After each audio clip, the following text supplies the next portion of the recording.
Hi everyone, welcome to Cheltenham Chat episode 6. Sadly, I'm having to make this episode early this week due to commitments later in the week, not being able to make it, and I won't be able to analyse the runners from Cork where there's a good card today, so only one runner to really talk about, and that was Gaelic Warrior. And he won head and chest, but with a lot of these runners who run in these races, like Facile Vega last week, the horses behind are inferior. They don't want to get too close because it affects their handicap mark, and they're not really running to their true merits, and it falsifies the race a lot, and you don't learn very much apart from that the horse is still alive and it can jump. So today I'm just going to talk about other videos you can watch where they will analyse the Cork card, and I'm going to talk about a few of the questions that have been raised in the previous episodes that I haven't been able to address due to lack of time looking at the horses who've run in the week and not having time to really put up my views on that. I've made these videos for 5 years. When I started, I was possibly the only person putting a Cheltenham Anti-Post video up. Now, I know a lot of people don't like Cheltenham Anti-Post. It's simply what I do best in my punting, and I like to put my best bets up for that rather than somewhere where I don't do as well. I mean, everybody's got their niche. It could be football, it could be the flat, it could be all weather, it could be anywhere. Mine is just the Cheltenham Festival, and that's why I put my bets up for there.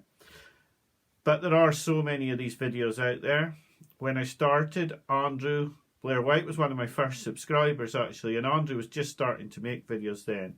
And him and Josh have progressed from YouTube videos into jobs on our Racing UK. So I mean, it is possible to go from these videos to a far, far higher platform. I've worked with the Cheltenham Exchange lads, the under starters orders lads, and they're all really, really knowledgeable about the game, and their videos are well worth watching. I've worked with SM Media. They do a Cheltenham video every week. I've spoken to Sean O, who's a lot lower level subscriber wise, but very good. Ginger Joe and JM are very good. Cheltenham. We're Going Chasing's just come on the scene. They're very good from an Irish angle, and I think you have to look at the Irish angle a lot. I also like irishracing.com. I think Vincent Flanagan's very good. Emma Nagel's very good on that video. Champ.ie run that great competition all winter. Barry Doyle and Ronan Groom. They're all fantastic videos. So there's so much that you can watch. Only Fools Love Horses, The Jump Show. Just so many videos where you're getting a lot of knowledge. It doesn't have to be every show that you find something out that you want to look at again or whatever. It just needs to be the occasional video where you get one little nugget that puts you onto a horse that you hadn't thought about, that is perhaps a bit of value. That's what we're looking for here, value and winners. Obviously, it's difficult at this time of year. I mean, I was reading a post on Twitter about 1 year where the prices of the 3 Mullins winners early on in the meeting was 8-1 on the day at SP, and now we're looking at 8-1 for a small treble 3 months before the race on the likes of Facile Vega, John Bon and Gallard de Menil, or it was, no, Constitution Hill, sorry it was. And I mean, how can you make money doing that? What's your chances of them all getting there? Probably 80% that they'll all get there. But once you multiply even 2 of them, 80%, it's 64% that they both get there. They've still got to win when they get there, and then you add another one in and you take that 64% down by another 4/5, and you're at about 55% that they all get there. And even if you make that 90% that they'll get there, that still comes down to 81% and then around 74% the second time. So it doesn't matter what you do, the multiples are, although they look very good value, you're actually, each time you add a horse in, you're increasing your odds of one of them not making it and the bet going down before you start. And it brings me on to the question that a lot of people have asked me over the years, what about multiples? and they are probably the only way of winning Ante Post at the moment. When you look at Facile Vega at 5-4 and John Bon at 6-4, really backing them in a single with a 85% chance of them whatever of getting there, and then they've got to win, and you're taking 6-4 on them now or 5-4 on them now. As much as they both look like they don't have a lot of opposition at the moment, you would imagine that Mullins will bring something to the table to go against John Bon. And Jet Powered could be anything. It's only run once in its life, so you don't know how that horse is going to progress, and it could progress into a horse that could give Facile Vega a run. It means that multiples this early are very difficult, but as I used last year with Stateman and Vauban, of course they could come in to your betting structure, but you'd have to be more and more sure that they're going to run. You're going to have to get closer to the meeting. I have thought about multiples this year, but putting an Ante Post double up and telling people to back it this early is really dangerous with over 3 months to go to the festival. So that's why it hasn't been put up, but it's been brought up in a lot of videos. A lot of the comments have been put in asking about multiples, and of course, and they are the only way to really win huge money at the festival is to go with a multiple. And I know guys who've won huge sums of money putting on multiples where they've known, the targets. That's the danger, not knowing the targets, not knowing that they'll definitely get there. I mean, a friend of mine had 4 out of 5 at Cheltenham one year and was let down by an actual winner running in another race, and that was Simon Sig. And that's the way it can go. So close to a huge payout on the right horse, but for the wrong race. And that's why putting up multiples this early in the season is extremely dangerous.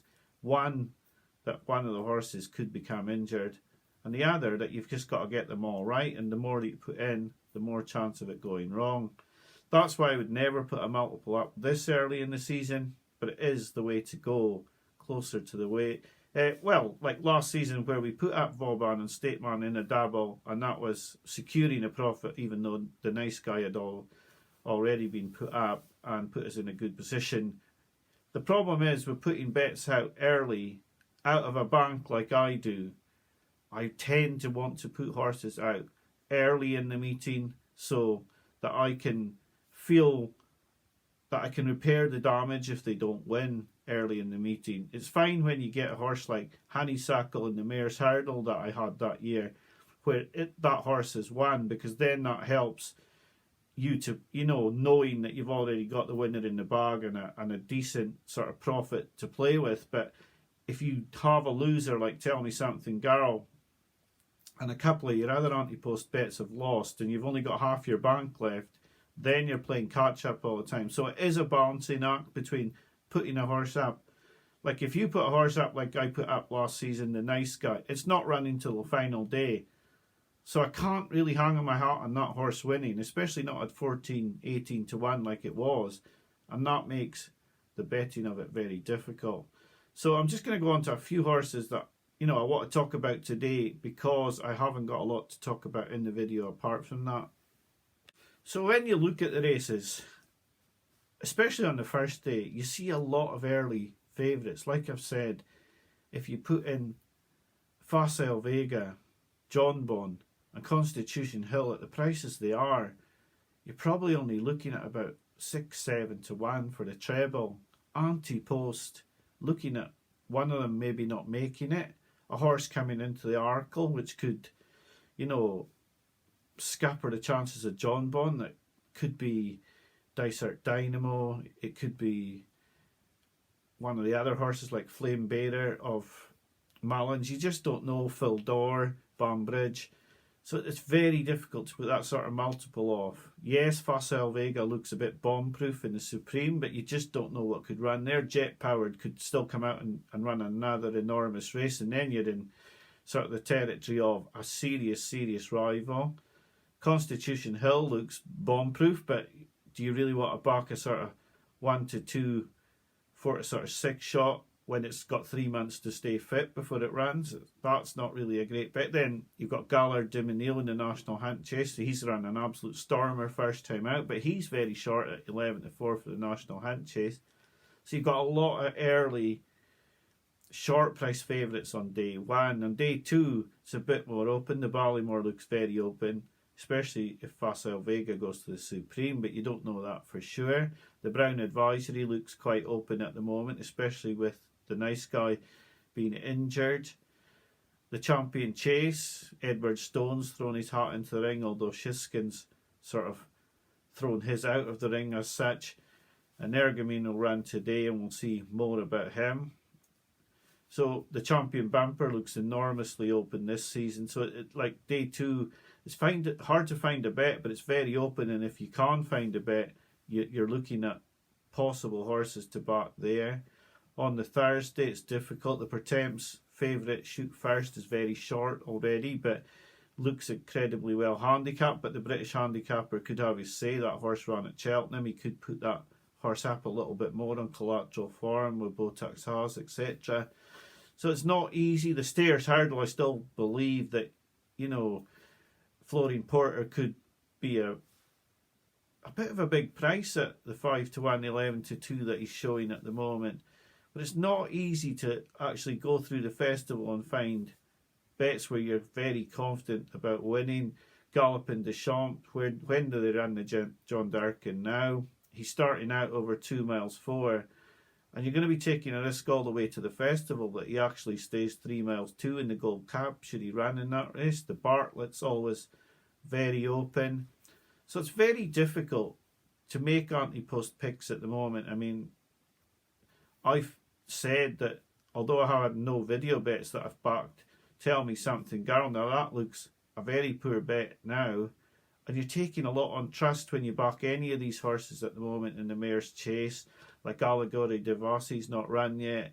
There's a Mayor's Chase today with Dino Blue, etc., where you may learn more. But it's difficult to make an assessment at the moment on these races. And you still have many, many horses to come out, throw their hat in the ring, and cause you damage. So that's why there's been no bets. It's very difficult. The prices are tight, so tight. When I started in betting, anti-post betting was, you know, huge prices. And like, you could quite easily have made a fortune anti-post betting on Cheltenham just by the prices alone, because the prices were where they're going to go there, where they're going to run. Now they're priced like they are going to run, and they are running. There's no value in 5 to 4 Facile Vega, no matter how much a superstar you think the horse is.